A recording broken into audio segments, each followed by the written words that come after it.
जो चीजें मैं आगे बताऊंगा या अभी पहले आपको बता चुका हूँ, ये आपको कोई बता नहीं सकता। ये वही बंदा बता सकता है जिसने पी काटी हो और एक अरसा स्पेंड किया हो फाइनेंशियल मार्केट्स के अंदर। बाकी इंशाल्लाह नेक्स्ट वीडियो के अंदर मैं आपसे रूल्स डिस्कस करूंगा, फिर हम उन रूल्स को प्रैक्टिकली अप्लाई करेंगे चार्ट्स के ऊपर। अच्छा जी, आज हम डिस्कस करेंगे सप्लाई एंड डिमांड की कोर स्ट्रेटेजी। जैसा कि मैंने आपको पहले बताया था कि फॉरेक्स ट्रेडिंग के अंदर जो हमारा 8 से 9 ट्रिलियन डॉलर का टर्नओवर होता है पर डे का, उसके अंदर जो फाइट चल रही होती है वो institutions versus institutions, hedge funds versus hedge funds and banks versus banks की फाइट चल रही होती है। एज अ रिटेल ट्रेडर हमारा काम क्या होता है कि हम वो स्वीट स्पॉट्स फाइंड आउट कर सकें जहां पर बड़े ऑर्डर्स प्लेस होते हैं, ताकि हम भी अपनी ट्रेड्स उनके साथ लगा सकें। यानी कि हमारा मेन मकसद ये होता है कि इंस्टीट्यूशनल ऑर्डर फ्लो का पता लगा सकें और उनके साथ ट्रेड कर सकें। कभी हम कामयाब हो जाते हैं, कभी हम कामयाब नहीं होते। जब हम कामयाब नहीं होते तो हमें रिकवरी सिस्टम चाहिए होता है, जो कि हम लेटर ऑन डिस्कस करेंगे। आज हम डिस्कस करेंगे स्ट्रेटजी, उसका बेसिक लेआउट आपसे डिस्कस करूंगा। सप्लाई एंड डिमांड होती क्या है, उसको मैं कैसे इस्तेमाल करता हूँ, ये चीज ध्यान में रखिएगा कि मैं अभी आपको क्लासिक सप्लाई एंड डिमांड की स्ट्रेटजी बता रहा हूँ मैनुअल ट्रेडिंग के पर्सपेक्टिव से। एल्गो ट्रेडिंग के अंदर अभी के वक्त के ऊपर मेरी स्ट्रेटजी में बेइंतहा की चेंजेस आ चुकी हैं। जब भी मेरे सिस्टम ने स्ट्रगल किया तब तब मैं उसको ऑप्टिमाइज करता आया हूँ। तो आज से 5 साल पहले मैं जिस तरीके से सप्लाई एंड डिमांड को यूज कर रहा था, अब उसके अंदर बहुत ज्यादा चेंजेस आ चुके हैं। एल्गो ट्रेडिंग डिफरेंट होती है,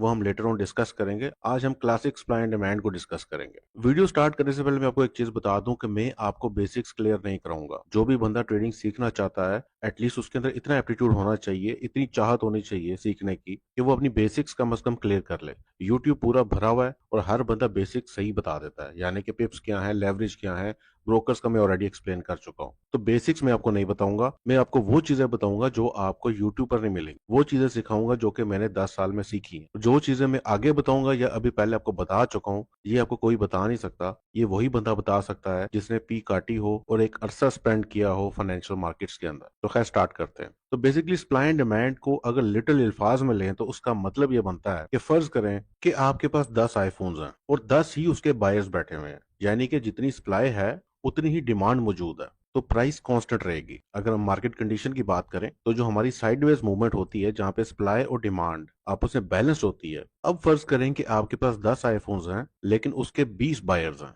यानी डबल बायर्स मौजूद हैं। अब क्या होगा, प्राइसेस इंक्रीज हो जाएंगी, यानी डिमांड इंक्रीज हो गई। और इसका अगर उलट कर लें कि हमारी सप्लाई ज्यादा है, यानी कि हमारे पास 20 आईफोन्स हैं लेकिन बायर सिर्फ 10 हैं, अब क्या होगा, अब प्राइसेस डिक्रीज होंगी क्योंकि सप्लाई ज्यादा है। तो फाइनेंशियल मार्केट्स के अंदर जो भी बड़े पंप्स या डंप्स आते हैं, तो उसके पीछे स्मार्ट मनी इन्वॉल्व होती है। स्मार्ट मनी से मेरी मुराद इंस्टीट्यूशनल ऑर्डर फ्लो है, क्योंकि ओवरऑल मार्केट के अंदर रिटेल ट्रेडर्स का वॉल्यूम ना होने के बराबर है। तो जब भी मार्केट पंप हो या डंप हो, उसके पीछे स्मार्ट मनी इन्वॉल्व होती है। हमारा क्या काम है, हमारा ये काम है कि हर पंप एंड डंप को स्टडी करें, उसके ऊपर अपने रूल्स अप्लाई करें। देखिए, जो भी स्ट्रेटजी होती है ना, वो रूल बेस्ड स्ट्रेटजी होनी चाहिए। ये नहीं होना चाहिए कि अभी आपने एक स्ट्रेटजी डिजाइन की और हर दूसरे दिन आप रूल्स चेंज कर रहे हो। आपने एक दफा जब रूल्स को डिफाइन कर दिया, उसके बाद उन्हीं रूल्स के ऊपर आपने चलना है, चाहे जो भी हो जाए। लेकिन मैनुअल ट्रेडिंग के अंदर ये काम बड़ा मुश्किल हो जाता है, क्योंकि इमोशंस आपको इवन अपने रूल्स पर चलने नहीं देते। तो मेरी शुरू से ही बड़ी मैकेनिकल सी अप्रोच रही है। मैं रूल्स डिवाइस करता था, फिर उन रूल्स को स्ट्रिक्टली फॉलो करता था।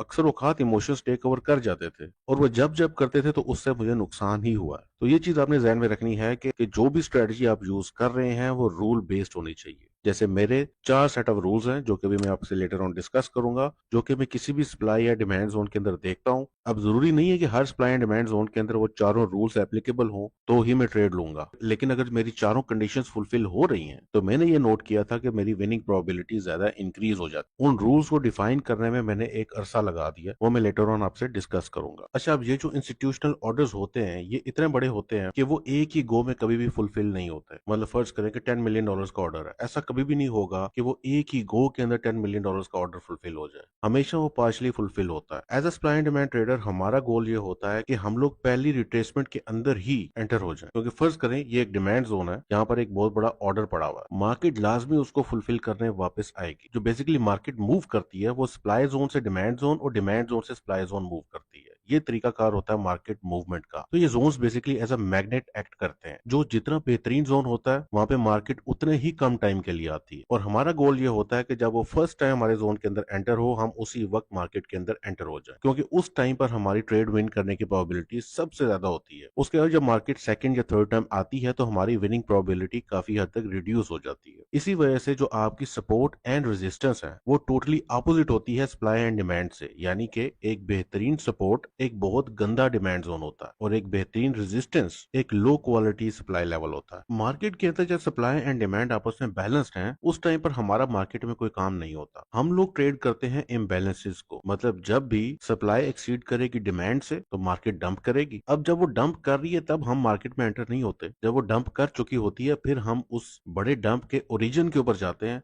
और उसको एग्जामिन करते हैं कि वो कैसा जोन है, क्या वो ट्रेडेबल है या नहीं है, अपने 4 पॉइंट्स के ऊपर, जो कि मैं लेटर ऑन डिस्कस करूंगा। इसी तरीके से जब डिमांड ओवर पावर कर देती है सप्लाई को तो मार्केट ऊपर मूव करती है बहुत ज्यादा मोमेंटम के साथ। अगेन हम लोग उस मोमेंटम के ओरिजिन पर आते हैं और उसको स्टडी करते हैं और उनके ऊपर अपने 4 रूल्स अप्लाई करते हैं जिनको मैं प्रोबेबिलिटी एनहेंसर्स कहता हूं। उस बेसिस पे हम लोग डिसीजन लेते हैं कि क्या हमें इस जोन के अंदर एंटर होना चाहिए या नहीं होना चाहिए। तो जैसा कि मैंने आपको पहले बताया था कि स्ट्रेटजी का काम ये होता है कि उसके थ्रू हमने ये डिसाइड करना होता है कि हमने मार्केट के अंदर एंटर होना है या नहीं होना है। अब मार्केट के अंदर कैसे एंटर होना है इसके लिए हमें मनी मैनेजमेंट चाहिए होगा, वो हम लेटर ऑन डिस्कस करेंगे। अभी हम सिर्फ एंट्री डिस्कस कर रहे हैं कि हमने जस्ट एंटर कैसे होना है और कब होना है और किस बेसिस पर होना है। तो basically as a supply and demand trader हम लोग ट्रेड कर रहे होते हैं सप्लाई एंड डिमांड के इम्बैलेंस को। जब वो आपस में बैलेंस्ड है यानी कि मार्केट साइडवेज मूव कर रही है तब हमारा मार्केट के अंदर इतना खास काम नहीं होता, उसको मैं नो ट्रेड जोन कहता हूं। लेकिन जैसे ही मार्केट पंप करे या मार्केट डंप करे उस टाइम पर supply and demand zone form होते हैं। जो supply and demand zone sideways market के अंदर फॉर्म होते हैं उनकी प्रोबेबिलिटी इतनी ज्यादा हाई नहीं होती। ये बातें अभी आपको चार्ट के थ्रू भी समझाऊंगा तो आपने टेंशन नहीं लेनी है। अभी आप थ्योरेटिकली समझ लें कि सप्लाई एंड डिमांड है क्या, बाद में हम लोग प्रैक्टिकली चार्ट्स के ऊपर जाकर भी मैं आपको सप्लाई एंड डिमांड जोन जो है वो प्लॉट करके ये बताऊंगा कि कैसे हम लोग प्लॉट करते हैं, कैसे हम लोग एंटर होते हैं और कैसे हम लोग उनके ऊपर अपने रूल्स अप्लाई करते हैं। तो फिलहाल ये था एक बेसिक सा इंट्रोडक्शन सप्लाई एंड डिमांड का। आपको याद होगा कि एक वीडियो के अंदर मैंने आपको बताया था कि ज्यादा ट्रेडर्स जो है वो लॉस इसलिए करते हैं क्योंकि वो ट्रेडिंग कर रहे होते हैं बेस्ड ऑन फुलफिल्ड ऑर्डर्स, यानी कि जो ट्रेडिंग व्यू के ऊपर आपको चार्ट नजर आ रहा है उसके ऊपर आपको फुलफिल्ड ऑर्डर्स नजर आ रहे हैं, लेकिन आपके जो अनफुलफिल्ड ऑर्डर्स होते हैं यानी कि जो स्मार्ट मनी है या आप कह लो इंस्टीट्यूशनल ऑर्डर्स हैं वो लाए करते हैं सप्लाई एंड डिमांड जोन्स के अंदर। जरूरी नहीं है कि हर जोन के अंदर वो लाए करते हो, और हम ये भी कभी पता नहीं लगा सकते कि हर जोन की ऑर्डर वैल्यू क्या है क्योंकि हमारे पास ऑर्डर बुक्स तो है नहीं। तो मैं क्विकली कंक्लूड कर देता हूँ कि हमारा गोल क्या है, सप्लाई एंड डिमांड इम्बैलेंसेस को ट्रेड करना, उनको फाइंड आउट करना, जो भी बड़ी मूव मार्केट के अंदर आती है उसके ओरिजिन को स्टडी करना और उसके ऊपर अपने रूल्स को अप्लाई करना